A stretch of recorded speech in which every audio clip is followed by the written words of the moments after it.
ജീവിത ഭാര ചുമടുകളാകെ അവൻ ചുമന്നെന്നെ പുലർത്തിടുന്നു.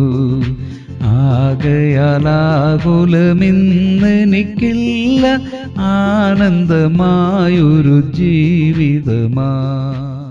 യെശയ്യാവ് 46:4 നിങ്ങളുടെ വാർദ്ധക്യം വരെ ഞാൻ അനന്യൻ തന്നെ, നിങ്ങൾ നരയ്ക്കുവോളം ഞാൻ നിങ്ങളെ ചുമക്കും. 2 തരം ദൈവങ്ങളെ പറ്റിയുള്ള ഒരു താരതമ്യമാണ് ഈ അധ്യായത്തിലെ പ്രധാന പ്രമേയം. ഒന്ന്, വെള്ളി കൊണ്ടും പൊന്നുകൊണ്ടും തട്ടാനുണ്ടാക്കി തോളിൽ ചുമന്ന് ഒരു സ്ഥലത്ത് കൊണ്ടുപോയി നിർത്തുന്നതാണ്. അതിനോട് നിലവിളിച്ചാൽ അത് ഉത്തരം പറയില്ല, കഷ്ടത്തിൽ നിന്ന് രക്ഷിക്കുകയുമില്ല. 2, ജീവനുള്ള ഏക സത്യദൈവം, സ്രഷ്ടാവും പരിപാലകനുമായ ദൈവം. ഈ ദൈവത്തെ ആരും തോളിൽ ചുമക്കേണ്ട, മറിച്ച് ദൈവം നമ്മെ ചുമക്കുകയാണ്, ജീവപര്യന്തം രക്ഷിക്കുകയാണ്.